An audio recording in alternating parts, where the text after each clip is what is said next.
कहानी सुनने का तभी मज़ा है जब वो कहानी सच्ची हो। कुछ ऐसी ही सच्ची कहानियों को लेकर बना है हमारे यूट्यूब चैनल ऑडियो नाइट। और इस तरह की कहानियाँ सेंड करने वाले हो आप लोग। अगर आप लोग ये कहानियाँ हमें सेंड नहीं करते तो हमें पता ही नहीं चलता कि दुनिया में इतनी अजीब चीज़ें भी होती हैं, शायद जिनका एक्सप्लेनेशन आज की साइंस भी नहीं दे सकता। और हम वैसी कहानियों को इस चैनल पर सुनाने की कोशिश करते हैं। Welcome to audio night family. अगर आपके पास है कोई ऐसी कहानी जो आप हमें सेंड कर सकते हो, सो प्लीज़ डिस्क्रिप्शन बॉक्स में मेल आईडी मिल जाएगा। मेल के ज़रिए वो कहानी मुझे सेंड करो, या तो इंस्टा पे भी भेज सकते हो। सो अगर आपकी कहानी हुआ सच्ची में बहुत अच्छा, सो मैं या फिर मेरी टीम में से कोई वो कहानी नेक्स्ट सैटरडे रात 9 से 10 बजे के बीच में इस चैनल पे लाने की कोशिश करूँगा। So happy listening.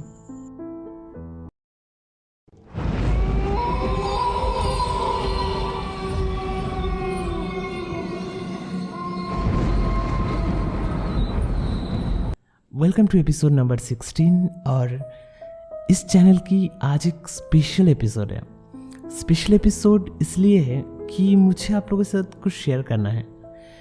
मैंने जब इस चैनल स्टार्ट किया था तब मैंने कभी नहीं सोचा था कि इस तरह की कंटेंट में ज़्यादा अपलोड कर पाऊँगा। और आज भी पता है, आज भी मुझे नहीं लगता कि मैं इस तरह के कंटेंट के पीछे टाइम दे पाऊँगा। एक कंटेंट को मुझे सिर्फ और सिर्फ रिकॉर्डिंग करने के पीछे कम से कम 1 से 1.5 घंटा जाता है, और उसके ऊपर एडिटिंग से लेके बाकी सारी चीज़ें के ऊपर मतलब कई घंटे चले जाते हैं। और ऑफिस करने के बाद, अपनी लाइफ को मेंटेन करने के बाद ये चीज़ें थोड़ी सी मुश्किल हो जाती है मेरे लिए। पता है ज़्यादा टाइम नहीं है यूट्यूब के पीछे, मगर ये जो थोड़ा बहुत टाइम है ना, ये भी बहुत ज़्यादा कीमती है अपनी उन स्पेशल लाइफ के स्पेशल कुछ आवर्स। मगर जब आप लोग कमेंट करते हो, जब आप लोग लाइक करते हो, जब आप लोग सब्सक्राइब करते हो, सारी की सारी मुश्किल, सारी की सारी प्रॉब्लम्स जैसे 1 सेकंड में हल हो जाती हैं।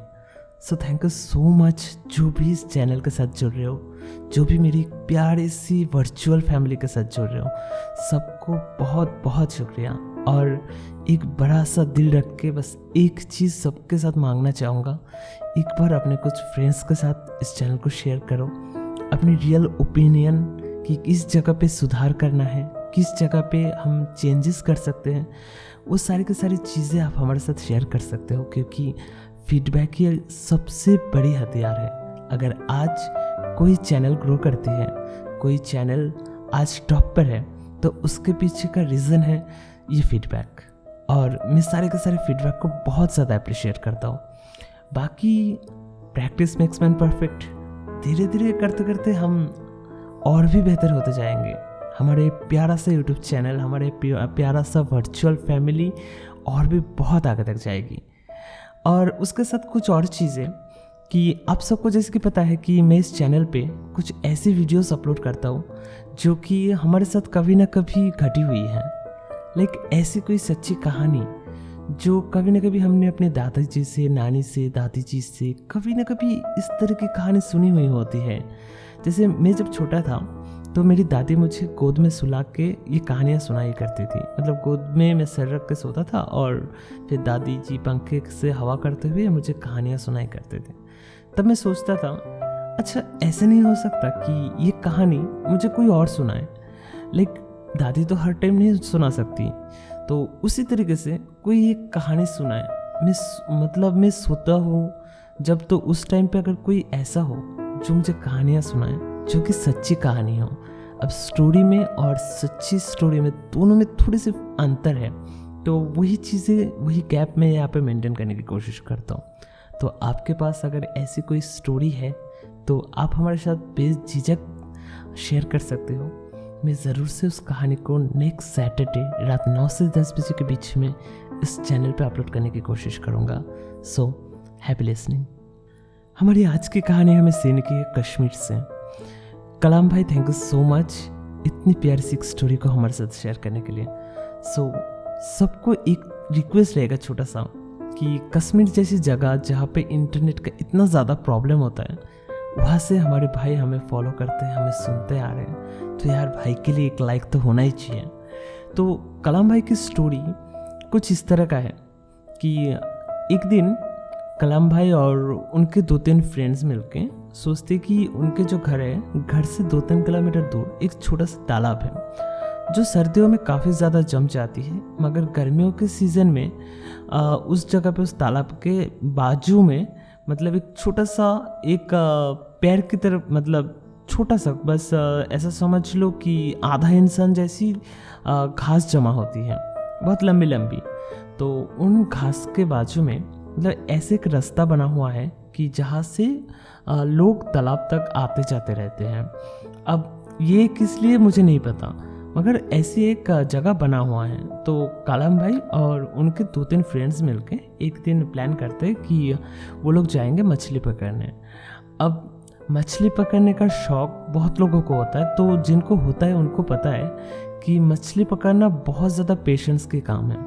तो वो लोगों ने भी सब कुछ सोच साच के अपनी जो तैयारी थी मछली पकड़ने का, कांटा फिर चारा सब कुछ लेके, और उसके साथ में फ्लास्क में गरम गरम चाय और उसके साथ कुछ नाश्ता वास्ता लेके, चटाई वटाई लेके सब लोग मतलब जाने के लिए तैयार हो गए कि हम लोग सबको वापस जाना उस तालाब के पास। तो अब उस तालाब के पास जाने के लिए तो तैयार हो गए, लेकिन जब वो लोग जा रहे थे तब कलाम भाई के मतलब मम्मी ने बुलाया कि तुम लोग कहाँ पे जा रहे हो, ऐसे पूछ रहे थे। मैंने नॉर्मली कि कहाँ पे जा रहा है, मुझे पता मतलब कहाँ पे जा रहा है। इतनी अभी शाम होने को आई, थोड़ी देर बाद शाम हो जाएगी, फिर रात हो जाएगी, तो इतने इस टाइम पे कहाँ पे जा रहा है अपने दोस्तों के साथ, तो भी मछली पकड़ने के कांटा वाटा लेके। तो ऐसे में तो पूछताछ करने लगे। तो कलाम भाई ने मतलब उतना डिटेल में नहीं बोला, क्योंकि वो जो तालाब था, तो उस तालाब को लेके काफ़ी सारी अफवाहें आसपास के इलाकों में फैली हुई थी कि सब लोग मानते थे, ज़्यादातर लोग, कि उस जो तालाब है, उस तालाब में रात को परियां उतरती हैं।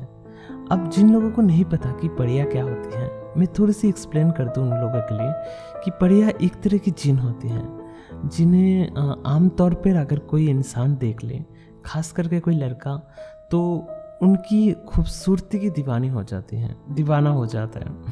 और इतनी ज़्यादा खूबसूरत होते हैं वो परियां कि आपको उनके मुंह में ऐसे मतलब पकड़ लेगी कि आप उनसे थोड़ी देर के लिए भी दूर नहीं जा पाओगे।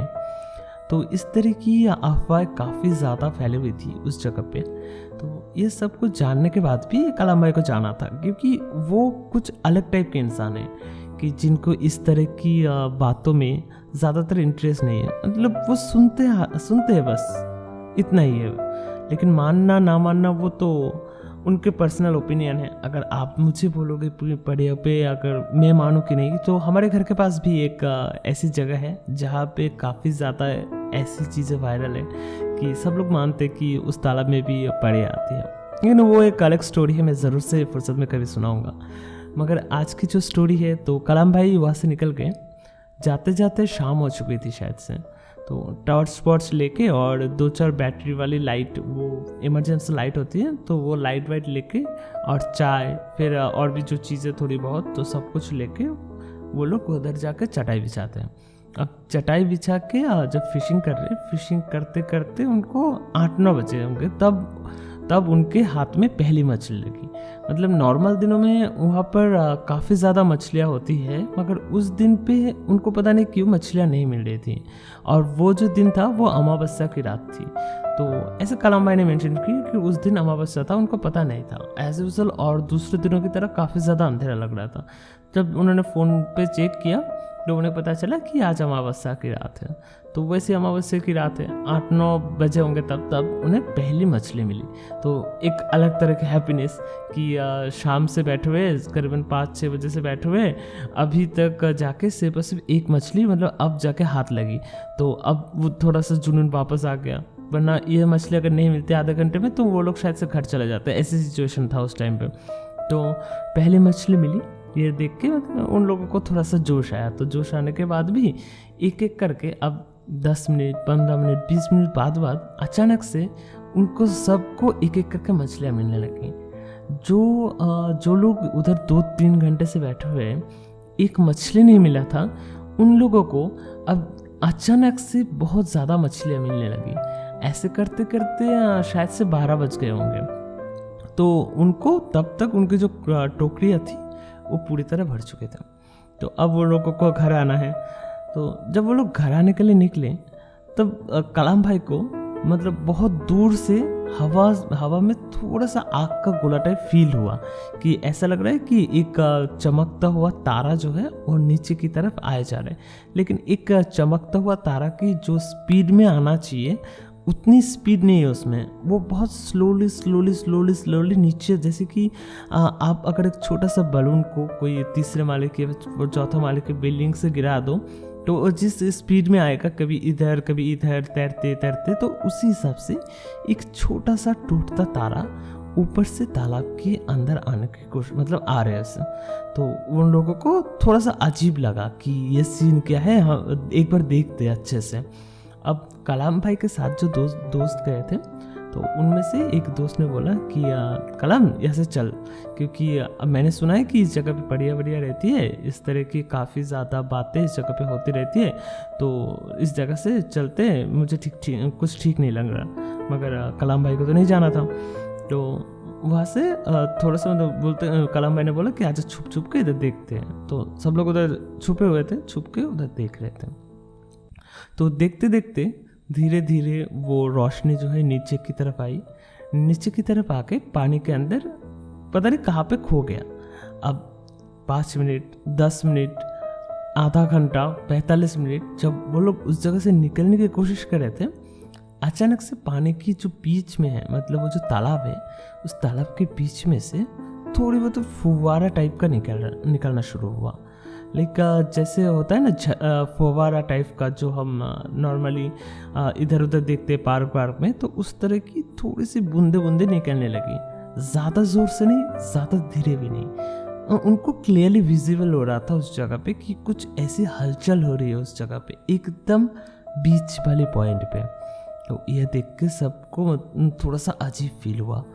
तो वो एक्साइटमेंट में, काफ़ी ज़्यादा एक्साइटमेंट में है तीनों, कि एक बंदे को डर लग रहा है और बाकी दोनों एक्साइटमेंट में है कि यहाँ क्या होता है, आज हम अपने आँखों से देख के जाएंगे। यहाँ तक कि अभी तक तो सुनते आ रहे सिर्फ, तो आज हम देख के जाएंगे। तो ऐसे करके 5-6 मिनट वो बूंदे उससे चलने लगी। फिर अचानक से उनमें से कुछ तितलियाँ निकलने लगी। लाइक तितलियाँ किस तरह की तितलियाँ कि रात को हम जानते कि सिर्फ जो तितलियाँ हैं वो चमकते नहीं है, सीधी बात। तो लेकिन वो जो तितलियाँ हैं ना, वो ऐसा लग रहा था कि कोई आग के गोले की तरह चमक रहा हो। जो पहले आग का गोला देखा था ठीक उसी तरह का, लेकिन जब वो आग का गोला पास में है, मतलब इतनी दूर में है कि अच्छे से दिख रहा है नदी के वो जो तालाब है, तालाब के बीच में। तो तब उन्हें समझ में आया कि वो एक्चुअली आग का गोला, छोटी छोटी तितलियाँ एक साथ में जुड़ के एक आग का गोला बना रही थी। शायद से 20 या फिर 25 तितलियाँ थी, तो तितलियाँ एक साथ में जुड़ के आग का गोला बना रही थी। तो अब धीरे धीरे वो तितलियाँ चारों तरफ फैलने लगी और हर एक तितली जैसे आग का गोला, एक छोटा सा आग का गोला उधर इतना जल रहा है। इतने में उनका जो फ्रेंड था, जो डर रहा था, तो उनके हाथ पैर काँप रहा है उस टाइम पे। कलाम भाई भी मतलब बहुत ज़्यादा डरे हुए उस जगह पे। और उनके जो सेकंड वाला दोस्त था वो थोड़ा सा अजीब टाइप का था। लेकिन अजीब मतलब कुछ होते हैं ना कि उनको किसी चीज़ का परवाह नहीं होता, तो उस टाइप का उनका जो सेकंड फ्रेंड था वो था। तो वो सब देख के, ठीक है, वो उनको लगा कि और पास से देखना चाहिए, तो वो झाड़ियों को हिला के थोड़ा सा पास में चले गए। वो और जो झाड़ियाँ जब हिली, 1 सेकंड के लिए थोड़ा सा आवाज़ हुआ खचर मचर करके, और इस आवाज़ से वो जो तितलियाँ थी वो अचानक से स्टॉप हो गई एक जगह पे। जो तितलियाँ एक दूसरे के साथ खेल रही थी, मतलब पूरे तालाब में घूमे जा रही थी, वो अचानक से एक जगह पे स्टॉप हो गए। स्टॉप होने के बाद अब कलाम भाई का जो फ्रेंड है वो धीरे धीरे आगे जा रहे हैं। तो आगे जाते हुए पीछे से कलाम भाई देखा कि उस तालाब के बाजू में से वैसी एक तितली आती है और उसके जो फ्रेंड सामने बैठे हुए थे, तो उसके एकदम पास जगह खड़ी हुई है वो तितली। तो उनको पता नहीं कैसे, मगर कलाम भाई को उस टाइम पे फील हुआ कि वो जो तितली है वो एक इंसान की शक्ल ले रही है थोड़ी सी। तो ये सब कुछ देखने के बाद तो वो कलाम भाई बहुत स्पीड में उस जगह से चीख के दौड़ के घर की ओर बढ़ गई। तो बढ़ गए जब ये सब कुछ हुआ तो अब उनका जो तीसरा वाला फ्रेंड था जो डर रहा था, वो और कलाम भाई उस जगह से निकले थे, और जो सेकेंड वाला फ्रेंड था जो थोड़ी दूर आगे जाके वो और अच्छे से देखने की कोशिश कर रहा था, तो उनका पता नहीं। तो ये सब कुछ होने के बाद तो कलाम भाई घर पे जाके सीधा सो गए। अब किसी से कुछ बात नहीं की, कुछ भी नहीं किया, सीधा सो गए। अब नेक्स्ट दिन जब वो अपने सेकेंड वाले दोस्त के घर गए कि उनको जानना है कि क्या हुआ, तो उनके घर वाले थोड़ा सा अजीब बिहेवियर कर रहे थे। अजीब बिहेवियर कैसा कि जो उनका जो दोस्त था तो वो घर आया था 4:30-5 बजे के करीब। सब लोग बोल रहे थे कि तुझे पता है कि कहाँ गया था ये पूरा रात, हमें बताया भी नहीं, हमें चिंता हो रही थी बहुत, मतलब चीज़ें कि वो लोग डांट रहे उसको कि इतने रात तक कहाँ था तू। तो ऐसे करके वहाँ से मतलब ठीक ठाक है दोस्त, ठीक ठाक है, ये देख के कलाम भाई घर चले आए। तो नेक्स्ट दिन मतलब ऐसे करके 2-3 दिन, 4-5 दिन, 1 हफ्ता बीत गया। बीतने के बाद एक दिन वापस कलाम भाई उस दोस्त के घर पे गए, क्योंकि उस दोस्त का तब से कोई खबर नहीं, वो दोस्त किसी से बात नहीं करना चाहता। ऐसी सिचुएशन है कि मतलब घर पे गए तो उनके घर वाले बोल रहे हैं, अच्छा कलाम, लास्ट नाइट मतलब जिस रात को तेरे साथ वो तालाब पे गया था उस टाइप पे कुछ हुआ था क्या? क्योंकि तब से तेरा दोस्त ना किसी से बातें कर रहा है, ना ठीक से खाना खा रहा है, ना ठीक से नहा रहा है, ना कोई काम कर रहा है, कुछ भी नहीं, बस पूरा दिन सोता रहता है और रात को 10-11 बजे कहीं पर निकल जाता है, सुबह 4-5 बजे वापस आ जाता है। तुझे पता है कि उसको क्या हुआ है? तो कलाम भाई को थोड़ा सा शक हुआ कि एक्चुअली है क्या सीन। तो कलाम भाई और उसके वो जो दोस्त उस दिन डर गया था, तो वो वाला दोस्त और 2-3 दोस्तों को एक जुट करके तो कलाम भाई ने बोला कि ठीक है आंटी, कोई बात नहीं, आज हम देखते हैं कि वो कहाँ पे जाता है। तो कलाम भाई वो एज यूजुअल रेडी थे घर के बाहर। तो जब रात को 10 बजे के करीब उनका दोस्त निकला तो उनके पीछे पीछे गए। तो वो लोग देखते कि उनका जो सेकंड वाला दोस्त था तो वो उसी तालाब के पास जाता है। तालाब के पास जाके उस पानी में उतरने की कोशिश करता है, वापस ऊपर आ जाता है, उतरने की कोशिश करता है, वापस ऊपर आ जाता है। बस यही करे जा रहा है बहुत देर से कि उनको उतरना है और कोई चीज़ उसको बार बार रोके जा रही है। तो ये सब कुछ देख के तो कलाम भाई और उसके जो दोस्त हैं सब लोग मिलकर उस दोस्त को पकड़ के घर पे लाते हैं।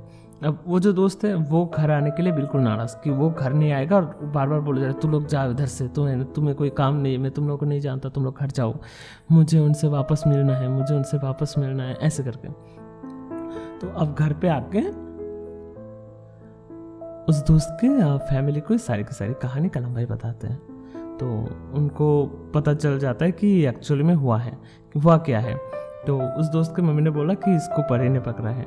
तो फिर जाके उस पास में एक मस्जिद था, तो मस्जिद के पीर बाबा के पास वही रात को 4:30-5 बजे के करीब होगा, उसी टाइम पे पकड़ के सब लोग मिलकर लेके गया, मतलब उस दोस्त को। फिर जाकर उस बाबा ने 2-3 दिन तक उस पीर में रखा उसको, मस्जिद में रखा उनको, और रखने के बाद ताबीज़ वाबीज़ दी और भी नमाज वमाज पढ़ाया, काफ़ी सारी चीज़ें रिचुअल्स करने के बाद जाके फिर वो दोस्त नॉर्मल हुआ था। तो ये था हमारी आज की कहानी जो कि कश्मीर से कलाम भाई ने भेजा है। थैंक यू सो मच कलाम भाई, इतनी अच्छी सी स्टोरी को हमारे साथ शेयर करने के लिए। बाकी तो मानना ना मानना हर किसी की पर्सनल ओपिनियन है, मैं उस पर कुछ नहीं बोलना चाहूँगा। और अगर मेरी खुद की पर्सनल ओपिनियन अगर जानना चाहोगे तो मुझे पता नहीं क्यों थोड़ी सी अजीब लगा इस कहानी में। लाइक इतना ज़्यादा क्रिपीनेस, इतनी सारी चीज़ें, आज के मॉडर्न ज़माने में भी इस तरह की चीज़ें विजुअल करना, इस तरह की चीज़ें रिलेट कर पाना ना कई ज़्यादा मुश्किल है। तो अब कलाम भाई ने भेजी है तो कुछ तो सच्चाई होगी, लेकिन मैं दावे के साथ नहीं बोल सकती कि यह कहानी 100% राइट होगी या फिर 100% यही हुआ है, मगर हाँ कुछ तो हुआ है जिसके बेसिस पे ये कहानी हुई है। सो अगर आप लोग के पास कोई ऐसी कहानी है तो आप हमें शेयर कर सकते हो इंस्टा पे या फिर फेसबुक पेज पे। तो बाकी तो कहानी सुनने का मज़ा लो, और विंटर का सीज़न भी आ रहा है तो जाओ रज़ाई के अंदर अपना हेडफोन कान में डाल के कहानी सुनने का मज़ा लो। सो हैप्पी लिसनिंग।